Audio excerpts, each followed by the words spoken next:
Bayangkan terjebak dalam dilema besar. Harus memilih antara karir yang cemerlang atau kebahagiaan yang sejati. Risa, seorang perempuan muda, harus membuat keputusan yang akan mengubah hidupnya selamanya.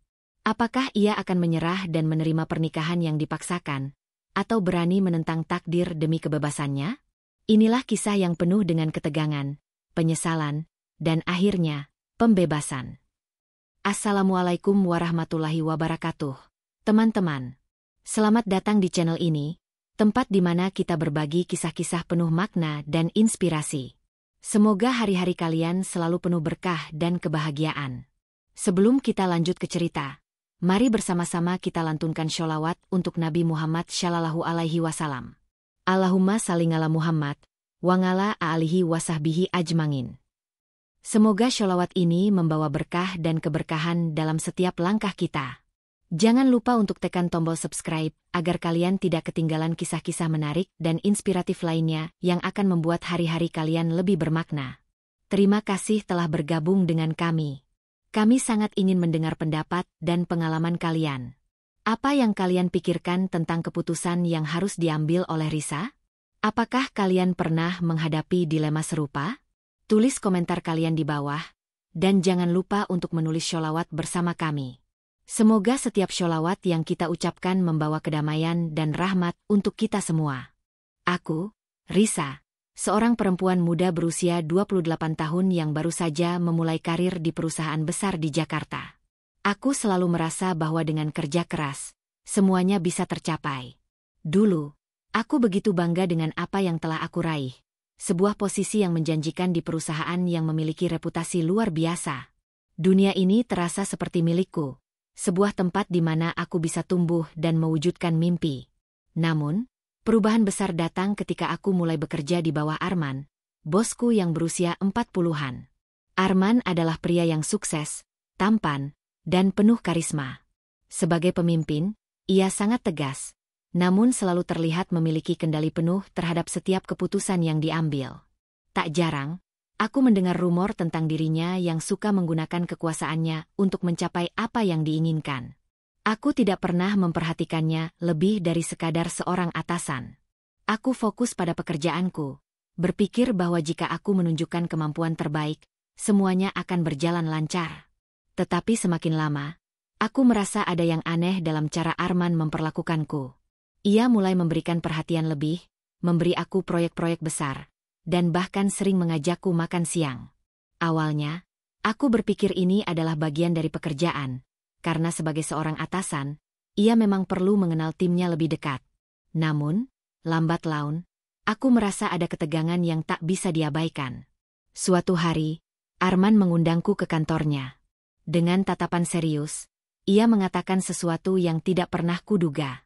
Risa, aku ingin berbicara tentang masa depanmu di perusahaan ini. Katanya, suaranya penuh keyakinan. Aku hanya mengangguk, mencoba untuk tidak menunjukkan rasa khawatir.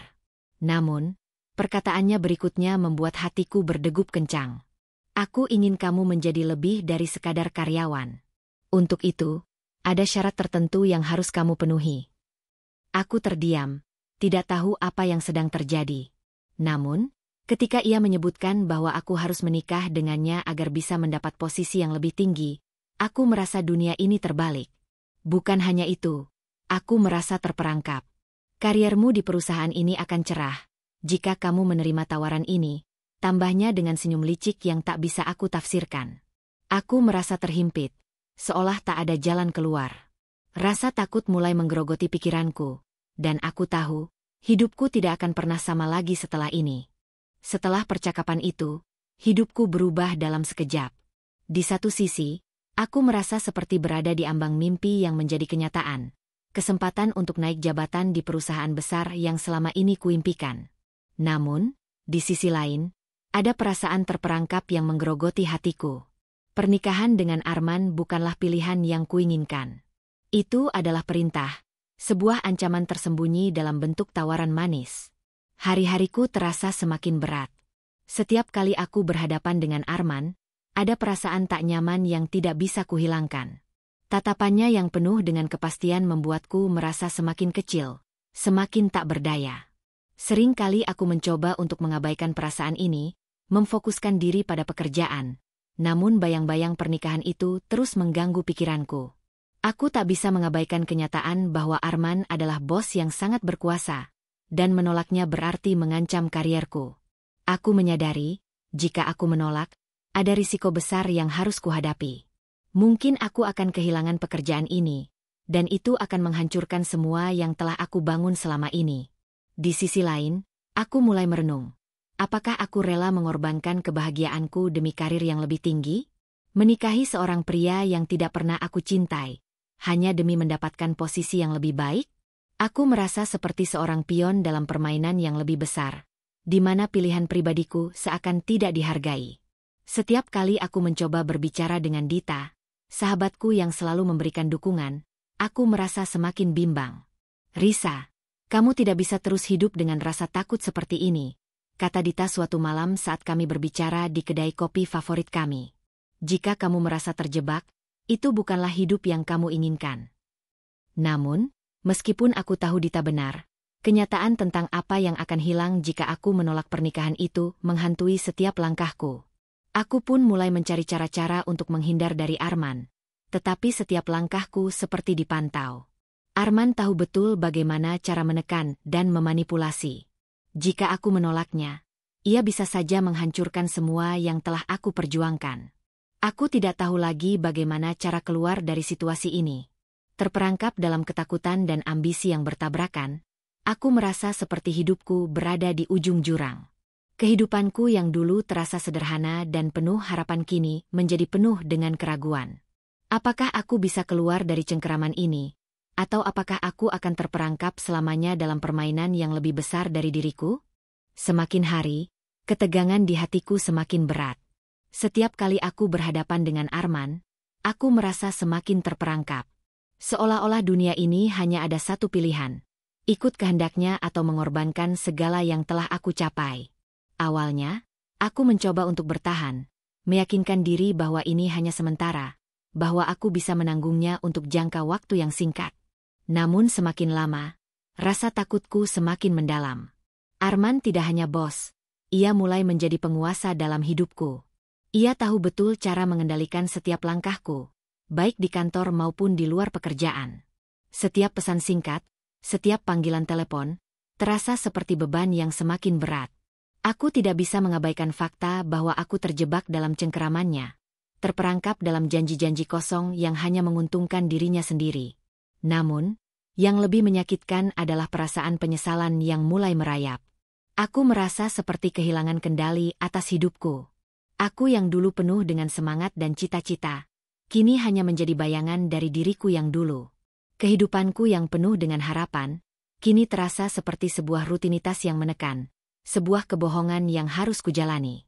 Aku merasa terjebak dalam dunia yang penuh dengan kepalsuan. Malam-malamku dipenuhi oleh mimpi buruk tentang keputusan yang harus kuambil.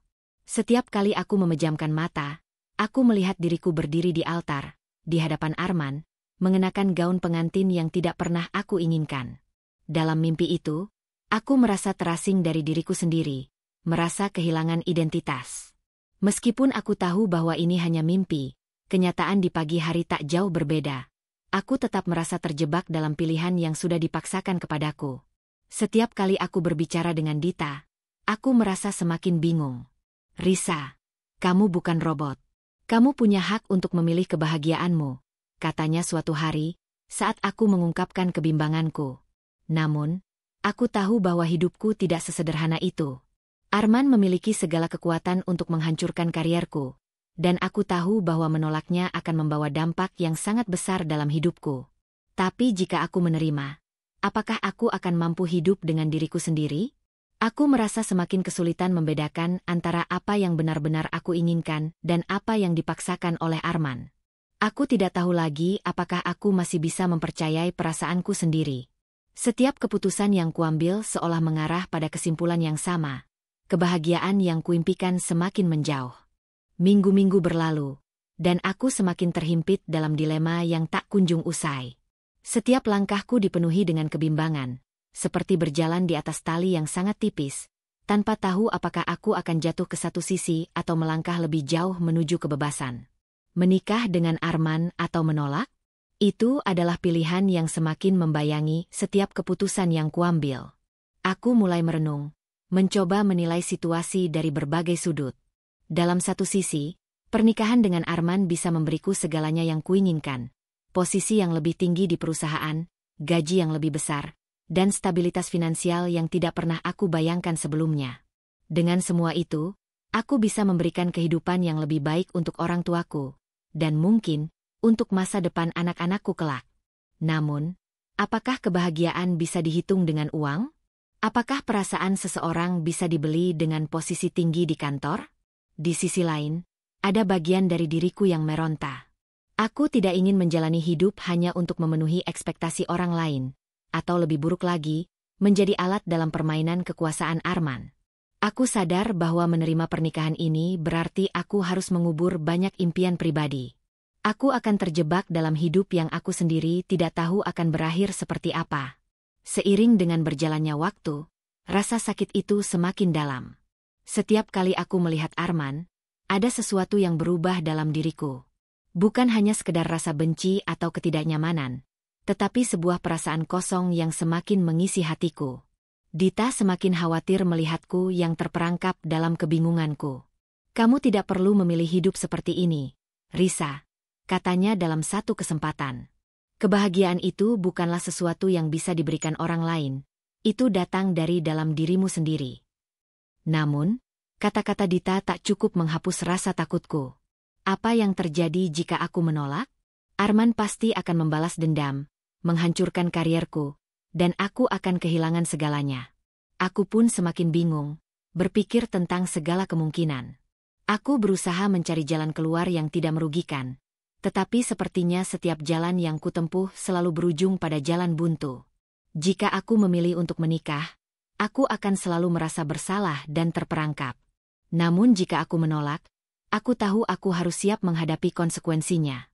Pilihan ini seakan memberi ultimatum yang tak bisa kuhindari. Akhirnya, di suatu malam yang sunyi, aku berdiri di depan cermin, melihat refleksi diriku yang penuh dengan keraguan. Apa yang sebenarnya aku inginkan? Tanyaku dalam hati. Dalam hatiku, aku tahu jawabannya. Namun, ketakutan dan konsekuensi yang datang bersamanya membuatku ragu untuk melangkah maju. Setelah berbulan-bulan penuh keraguan dan ketegangan, akhirnya aku menyadari bahwa aku tidak bisa terus hidup seperti ini. Setiap langkah yang kuambil, setiap keputusan yang kupertimbangkan, membuatku semakin merasa kehilangan diriku sendiri. Aku terjebak dalam dilema antara menjaga pekerjaan dan kehormatan diri. Namun, satu hal yang aku pelajari, kebahagiaan sejati tidak dapat dipaksakan dari luar. Itu harus datang dari dalam diri sendiri. Suatu malam, setelah percakapan panjang dengan Dita, aku merasa sesuatu yang berbeda. Dita selalu memberiku dukungan tanpa henti, namun ada sesuatu dalam kata-katanya yang akhirnya menembus tembok kebimbangan dalam diriku. "Risa, kamu lebih kuat dari yang kamu kira. Kamu bisa memilih kebahagiaanmu sendiri." Kata-kata itu menggetarkan hatiku. Selama ini, aku hidup dalam bayang-bayang keputusan orang lain, terutama Arman. Sekarang, aku sadar bahwa kebahagiaan bukanlah tentang membuat orang lain puas, tetapi tentang membuat diriku sendiri merasa bebas. Keesokan harinya, aku memutuskan untuk mengambil langkah yang paling berat dalam hidupku. Aku menelepon Arman dan memberitahunya bahwa aku menolak untuk menikah dengannya. Aku tahu keputusan ini bisa menghancurkan karierku, tapi aku merasa bahwa lebih baik kehilangan pekerjaan daripada kehilangan integritas diriku. Ketika aku mengucapkan kata-kata itu, ada perasaan lega yang datang. Aku merasa seperti mengangkat beban yang sangat berat dari bahuku, meskipun ketakutan masih menggerogoti pikiranku. Arman tidak terkejut dengan keputusan itu, tetapi wajahnya menunjukkan kemarahan yang tertahan. "Kamu membuat keputusan yang sangat bodoh, Risa," katanya, suaranya penuh dengan ancaman. "Kamu akan menyesal." Namun, meskipun aku mendengar ancamannya, aku tahu aku telah membuat keputusan yang benar. Aku tahu bahwa jika aku terus membiarkan diriku berada di bawah kendalinya, aku akan kehilangan segala sesuatu yang telah aku banggakan. Aku pun meninggalkan perusahaan itu, Sebuah langkah yang sangat berani namun membebaskan. Hari-hari berikutnya penuh dengan ketidakpastian. Tetapi aku merasa lebih hidup daripada sebelumnya. Aku mulai mengejar impian-impian lain yang telah lama aku abaikan, seperti membuka usaha kecil-kecilan dan menulis buku tentang pengalaman hidupku. Aku tahu perjalanan ini tidak akan mudah, tetapi aku merasa diberdayakan oleh keputusan yang aku buat. Akhirnya, aku menemukan kebahagiaan bukan dari pekerjaan atau status, tetapi dari kebebasan untuk memilih jalan hidupku sendiri. Aku tidak lagi terjebak dalam bayang-bayang orang lain, dan itu adalah kebebasan terbesar yang pernah aku rasakan. Meskipun ada banyak tantangan di depan, aku tahu aku siap menghadapinya. Karena sekarang, aku tidak